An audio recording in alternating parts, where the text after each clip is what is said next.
The price of peace. The vast observation deck of the stellar Concordat's headquarters on Nueva Geneva gleamed under the light of 3 moons. Ambassador Maya Patel stood before the curved window wall, her reflection ghosting against the star-filled backdrop. In her hand, she held a quantum tablet displaying the latest diplomatic protest from the Nexer Confederation. "They're testing our borders again," she said to the empty room. The AI monitoring system registered her words but remained silent, knowing she wasn't seeking a response. The Nexer ships had been probing human space with increasing frequency over the past solar month, each incursion more brazen than the last. 3 centuries had passed since humanity joined the galactic community. 3 centuries of careful diplomacy, of maintaining the facade of a species that had turned away from its warrior past to embrace peace and scientific advancement.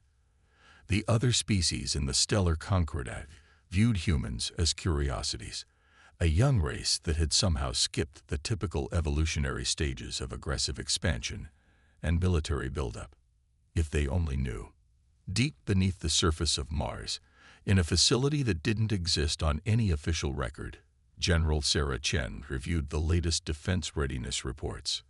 The ancient bunker, built in the early days of human space exploration, housed the nerve center of humanity's hidden military might. Quantum computers monitored a defense grid that encompassed the entire solar system and beyond, while automated factories stood ready to begin production at a moment's notice. "Status report," she commanded, and holographic displays materialized around her. The facility's AI responded immediately, its voice calm and measured. Nexer fleet movements indicate a 78% probability of coordinated action within the next 48 hours. Their ships have been testing our sensor boundaries, particularly around the Arcturus research station. Sarah nodded, her expression grim. The Arcturus station was officially a civilian installation studying quantum physics. Unofficially, it housed one of humanity's most advanced weapon development laboratories, its true nature hidden beneath layers of carefully crafted deception. "They think we're sheep," her executive officer, Commander James Rodriguez, said as he entered the command center. 3 centuries of peace, and they've convinced themselves we're defenseless." "Peace was never easy," Sarah replied, her eyes fixed on the tactical displays. "Our ancestors knew that better than anyone. They didn't choose peace because they couldn't fight. They chose it because they knew too well how devastating war could be." The truth about humanity's past was kept hidden from their galactic neighbors. The ruins of ancient civilizations on Earth, the remnants of wars that had nearly destroyed the planet, the genetic modifications that had turned humans into living weapons, all of it carefully obscured beneath a veneer of diplomatic pleasantry and scientific cooperation. In the early days of space exploration, humanity's leaders had made a conscious choice. They would not bring their capacity for violence to the stars. Instead, they would showcase their ability to create, to heal, to advance science and knowledge. But they never forgot how to fight. They never dismantled the weapons or erased the knowledge. They simply buried it deep, hoping it would never be needed again. On the Arcturus station, Dr. Elena Santos received the encrypted warning from Earth Command. The Nexer were coming, and this time they weren't just probing. Her fingers danced across the control panel, initiating emergency protocols that had never been used outside of drills. "Begin data transfer and activation sequence," she ordered. Beneath the station's civilian facade, ancient systems stirred to life. Quantum-locked weapons platforms emerged from their hiding places in nearby asteroids, while automated defense drones powered up their stealth systems. In the stellar Concordat's assembly chamber, the Nexer ambassador was making his species' latest accusation. "The humans deceive us all." His translated voice boomed across the hall. "They claim to be peaceful, yet our sensors detect energy signatures consistent with weapons research. They must be forced to submit to inspection." Ambassador Patel maintained her calm demeanor as she addressed the assembly. "The Nexer Confederation's accusations are baseless. Humanity has always been transparent about our research activities. The energy signatures they detect are from our quantum physics experiments, all of which are properly documented and in compliance with Concordat regulations. Even as she spoke, she received the coded alert on her neural implant. The Nexar fleet was moving. After centuries of peace, humanity would be forced to remember its warrior past. In her Mars command center, General Chen gave the order she had hoped would never be necessary. Initiate Protocol Prometheus. All units to defense positions. It's time to remind the galaxy why our ancestors chose peace. Throughout human space, hidden bunkers opened. Automated factories sprang to life. Defense grids powered up. The children of ancient warriors prepared to protect everything they had built in the name of peace. The price of peace was eternal vigilance, and humanity had never stopped watching. First Blood. The Nexar battle fleet dropped out of hyperspace near the Arcturus research station with practiced precision. 20 warships, their hulls gleaming with the distinctive copper-colored alloys of Nexar engineering, arranged themselves in an attack formation. Admiral Kexar stood on his command deck, mandibles clicking in anticipation as he observed the seemingly defenseless human facility. No shield signatures detected, his sensor officer reported. Minimal power readings consistent with civilian research equipment. No weapons detected. Kexar's outer eyes narrowed in satisfaction. The humans' deception would finally be exposed. Their careful facade of peaceful scientific advancement had fooled the galaxy for too long. Send the demand for surrender, he ordered. Give them one standard cycle to comply. Inside the Arcturus station, Dr. Elena Santos received the Nexar ultimatum with remarkable calm. The station's true defense systems remained undetected, hidden behind quantum camouflage technology that had been perfected over centuries.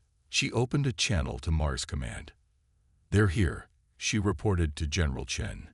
20 ships, Nexar Dreadnought class. They're demanding immediate surrender and inspection.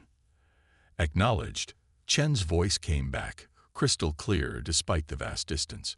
Initiate Defense Protocol Alpha. Wait for them to make the first move. Throughout the station, hidden systems hummed to life. Quantum computers processed combat scenarios at speeds that would have seemed impossible to the Nexar sensors. The facility's apparent vulnerability was its greatest defense. No one expected a trap they couldn't detect. Admiral Kexar's patience lasted exactly half a standard cycle. No response from the humans, his communications officer reported. Their only transmission was a request for diplomatic consultation. Typical human delaying tactics, Kexar sneered. Target their primary research module. A single shot across their bow should demonstrate our resolve. The lead Nexar warship's main cannon charged, its energy signature flaring bright against the backdrop of space. The shot, when it came, was precisely aimed to disable rather than destroy, a show of force rather than an act of war. It never reached the station. The energy beam disappeared into what appeared to be empty space, absorbed by defensive shields that hadn't existed moments before. Around the Nexar fleet, space itself seemed to ripple as hidden weapon platforms decloaked. Impossible, Kexar breathed, all four eyes widening in shock. His sensor officer was screaming about energy readings that exceeded anything in their database. The humans' defensive screen hadn't just stopped their shot. It had absorbed the energy completely, leaving no trace of the attack. In her Mars command center, General Chen watched the situation unfold through quantum-entangled sensors that gave her real-time awareness of the battlefield. They've made their choice, she said quietly. Execute containment protocols. Minimal force. The response was immediate and overwhelming. From what had appeared to be empty space around the Arcturus station, graviton beams lanced out, enveloping each Nexar vessel in a containment field that neutralized their weapons and drive systems. The entire fleet was immobilized in less than 30 seconds, without a single casualty. On the Nexar flagship's bridge, Admiral Kexar watched in stunned silence as his mighty fleet was rendered helpless by an enemy that wasn't supposed to have military capabilities. The humans hadn't just defeated them. They had done it with technology that shouldn't exist. This is Dr. Elena Santos of the Arcturus Research Station. A calm voice came through on all frequencies. Your vessels have been contained. Your weapons and drives are temporarily disabled. We mean you no harm, but we will defend ourselves if necessary. Throughout human space, similar scenes were playing out. Hidden defense systems activated, revealing capabilities that had been carefully concealed for centuries. The Nexer's coordinated attack on multiple human installations had triggered a response they never could have anticipated. In the stellar Concordat's assembly chamber, Ambassador Patel stood before the gathered representatives of 100 species. The holographic displays showed real-time footage of the contained Nexer fleet. For 3 centuries, she began, her voice carrying the weight of history. Humanity has worked to prove that we could exist in peace with our galactic neighbors.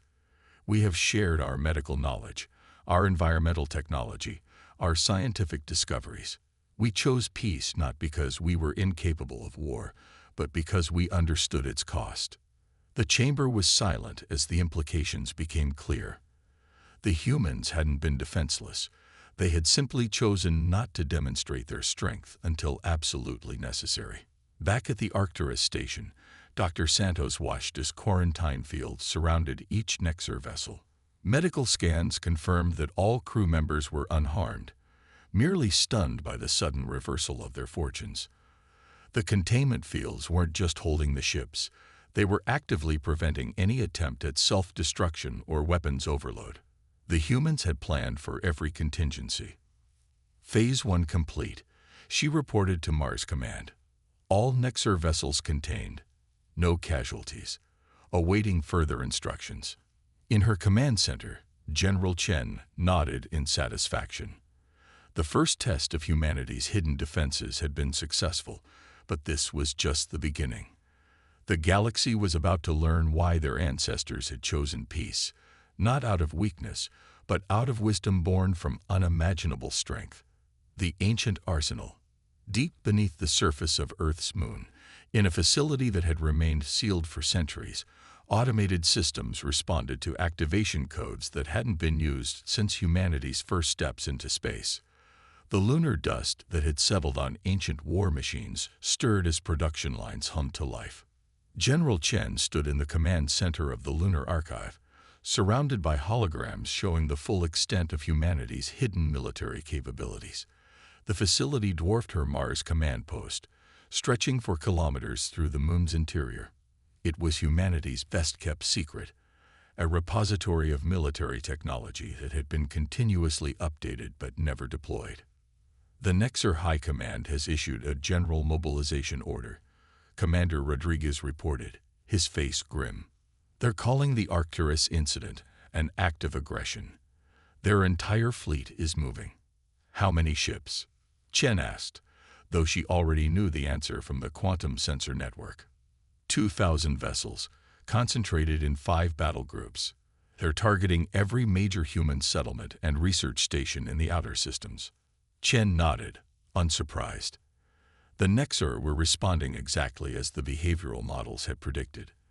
They couldn't accept that their military superiority was an illusion, so they would escalate, committed to proving their dominance through sheer numbers. Initiate Phase 2, she ordered. Full defensive deployment. Show them what they're really facing. Throughout the solar system, hidden installations began to emerge.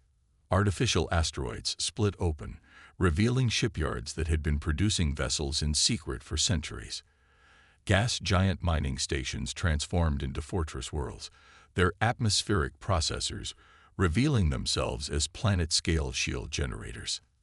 Ambassador Patel stood before the stellar Concordat's emergency session, her voice steady as she addressed the gathered representatives. What you are witnessing is not an escalation, but a revelation. Humanity's commitment to peace was never a deception. It was a choice made by a species that knew the full cost of war. The chamber's holographic displays showed the unfolding situation. Human defense platforms appearing out of nowhere, their technology so advanced it seemed to defy known physics. The Nexer fleet's advance had ground to a halt as they encountered defenses that shouldn't have existed. In orbit around Jupiter, Dr. Santos watched from the bridge of the newly revealed INS Prometheus as the first wave of Nexar ships encountered the gas giant's defense grid. The massive vessel had been hidden within what appeared to be a routine mining operation, its quantum engines and advanced weapon systems concealed by technology that made the impossible commonplace. "They're scanning us," her tactical officer reported. "Their sensors can't make sense of our hull composition. The quantum-shifted alloys are confusing their targeting systems." The Prometheus represented the pinnacle of human military engineering, a ship designed not to win battles through brute force, but to make combat itself impossible. Its defensive systems could absorb and redirect energy attacks, while its offensive capabilities were focused on containment rather than destruction. "Multiple Nexar vessels powering weapons," the tactical officer announced. "They're preparing to fire." "Deploy the pacification field," Santos ordered. The space around the Prometheus shimmered as exotic particles created a zone where aggressive action became physically impossible. Nexar weapons refused to fire, their targeting systems unable to lock onto anything they recognize as hostile. In the lunar archive, General Chen watched the tactical displays with satisfaction. The Nexar fleet was discovering that their entire understanding of warfare was obsolete. Humanity hadn't just preserved its military technology. It had advanced it in secret, driven by the determination to make war itself obsolete. "New contact," Rodriguez called out. Massive quantum signature detected at the edge of the system. "The Nexar are deploying their dreadnought." The vessel that emerged from hyperspace was enormous, a city-sized warship that represented the combined military might of the entire Nexar Confederation. Its weapon systems could reduce planets to ash. Its shields were thought to be impenetrable. "So they've committed their flagship," Chen mused. "Good. Time to show them why our ancestors chose to hide our true capabilities." Throughout human space, a new level of defensive systems activated. Quantum fields that had been gathering energy for centuries came online, creating zones where the laws of physics could be selectively enforced or ignored. The product of humanity's greatest scientific minds, these systems represented the ultimate expression of their philosophy, the power to end conflict not through superior firepower, but through the ability to make warfare itself futile. The Nexar dreadnought approached Earth, its massive weapon systems charging. In lunar orbit, the Prometheus and its sister ships moved into formation. They carried no weapons that would register on conventional scanners, no defense systems that followed known principles of physics. They were the guardians that humanity had hoped would never be needed, built by a species that had mastered war so completely that they chose to transcend it. The time had come to show the galaxy why humanity had chosen peace, not out of weakness, but because they had evolved beyond the need for traditional warfare. The ancient arsenal was awakening, but its purpose was not to destroy. It was to demonstrate that there were powers in the universe that made conflict itself meaningless. Children of warriors. The Nexar dreadnought Eternal Dominion hung in space like an artificial moon, its massive form casting a shadow across Earth's orbital defense platforms. On its command deck, High Admiral Vex Thor watched with growing unease as his tactical officers tried to make sense of the readings from their sensor arrays. "Impossible," his chief scientist muttered, mandibles clicking in agitation. "Their defensive fields aren't blocking our scans. They're simply making the data meaningless. It's as if they can locally alter the laws of physics themselves." Vex Thor had commanded the Confederation's forces for 3 decades, but nothing in his experience had prepared him for this. The humans' hidden capabilities weren't just advanced. They operated on principles that seemed to defy reality itself. In the Lunar Archive's command center, General Chen watched the massive Nexar vessel through quantum-linked sensors that revealed its true nature. The dreadnought was impressive, but it was still bound by the conventional rules of warfare. Humanity had long since moved beyond such limitations. "They're preparing to fire their main weapon," Commander Rodriguez reported. "Energy readings are off the scale." Chen nodded, her expression serene. "Initiate Protocol Omega. Let's show them why our ancestors chose to seal away their greatest achievements." Throughout Earth's solar system, ancient systems that had lain dormant for centuries synchronized their quantum fields. The space around the Nexar dreadnought began to shimmer with colors that shouldn't exist in normal spacetime. On the bridge of the Prometheus, Dr. Santos felt the ship's quantum core resonate with the larger field being generated by Earth's defense grid. All ships in position, she reported to Mars Command. Quantum synchronization at optimal levels. The Eternal Dominion's main weapon fired, a beam of concentrated plasma energy that could shatter planets. It never reached its target. Instead, the entire attack seemed to fold in on itself, disappearing into a pocket of space where the normal rules of energy and matter had been temporarily suspended. What sorcery is this? Vex Thor demanded, all four eyes widening as his flagship's most powerful weapon was simply erased. Ambassador Patil's voice echoed through every communication channel in the system, her words translated into all known galactic languages. 3 centuries ago, humanity made a choice. We looked at our history of warfare, at the weapons we had created, at the powers we had mastered, and we chose a different path. In the space around the dreadnought, more human ships emerged from quantum silence. Not warships in the conventional sense, but vessels designed to end conflicts by making traditional combat impossible. Our ancestors, Patil continued, were warriors who learned to break the laws of physics itself. They created weapons that could unmake stars, defenses that could bend reality. And then they looked at what they had become and asked themselves, what next? The Nexar dreadnought tried to retreat, its massive engines flaring. But it remained stationary, caught in a quantum field that made conventional movement meaningless. Around it, every Nexar vessel in the system found itself similarly immobilized. We chose peace. Patil's voice resonated with quiet strength, not because we couldn't fight, but because we had mastered warfare so completely that it became meaningless. We are not sheep hiding among wolves. We are the children of warriors who learned a better way. In the Lunar Archive, General Chen gave her final order of the conflict. Initiate full-spectrum containment. Show them what humanity chose not to become. The quantum fields around Earth pulsed with power that had been accumulating for centuries. Reality itself seemed to hiccup as human technology enacted changes on a fundamental level. Throughout the solar system, every Nexar weapon, every engine, every military system simply ceased to function. Dr. Santos watched from the Prometheus as the mighty Nexar dreadnought hung powerless in space, its crew experiencing for the first time what it meant to face an enemy that had transcended conventional warfare. No casualties, she reported to Mars Command. All Nexar vessels contained. Their weapons and drive systems have been quantum locked. They couldn't restart them even if they wanted to. In the stellar Concordet's chamber, the assembled representatives watched in stunned silence as humanity demonstrated why they had chosen peace, not out of weakness or fear, but because they had evolved beyond the need for destruction. High Admiral Vex Thor stood on his powerless bridge, finally understanding the truth. The humans hadn't been hiding their military might out of deception.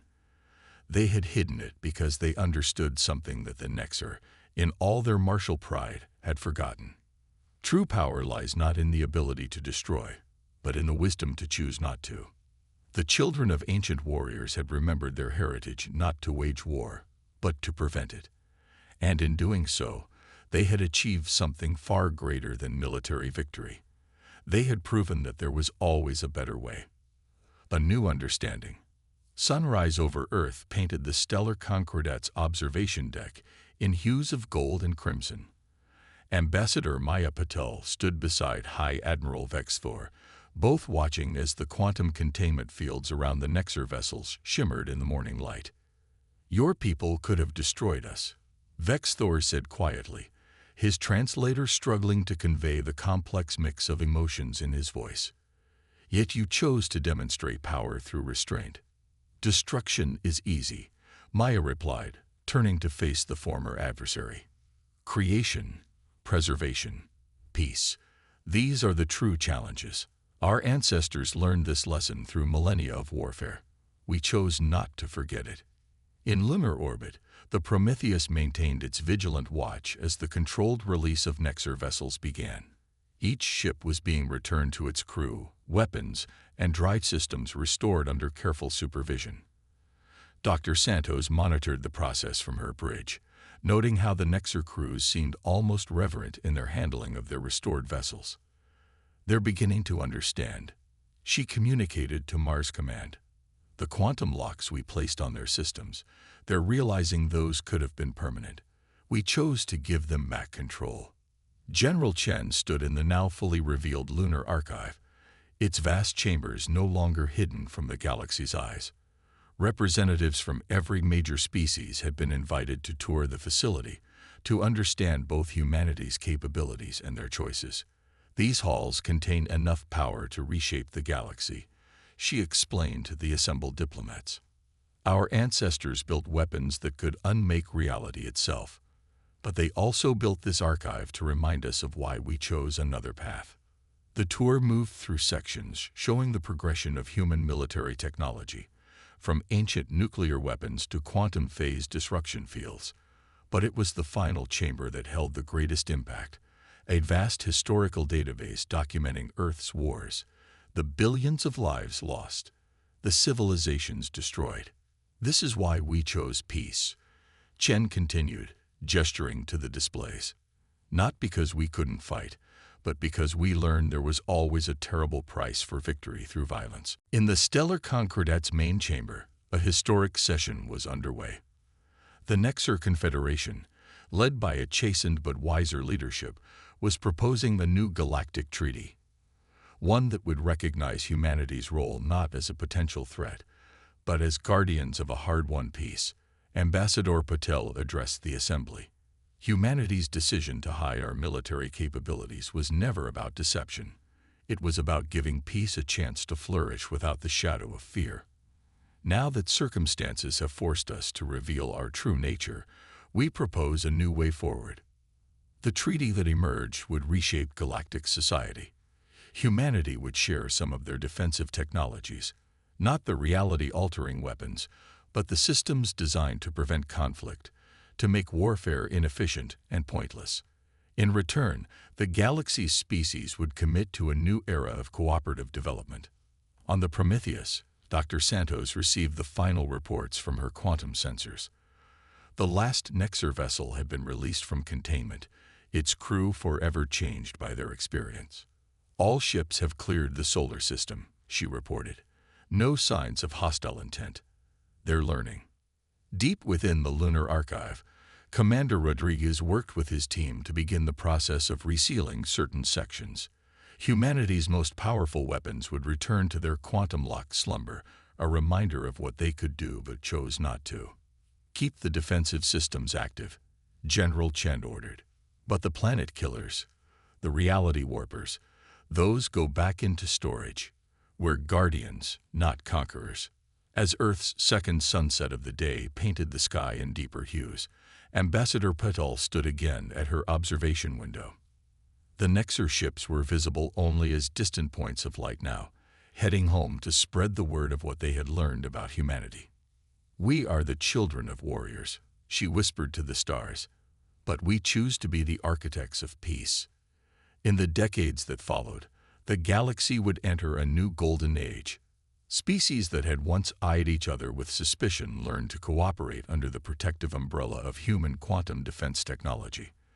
The great Nexar warships were gradually converted into exploration vessels, their weapons replaced with scientific instruments. And deep beneath the lunar surface, the greatest weapons ever created by human hands remained in their quantum-locked slumber. Not forgotten, but preserved as a reminder of the path not taken, of the wisdom that true strength lies not in the ability to destroy, but in the choice to protect and preserve. The ancient war gods of humanity had not died. They had evolved, becoming something greater, guardians of a peace that was chosen, not imposed. And in that choice, humanity had finally fulfilled its greatest potential.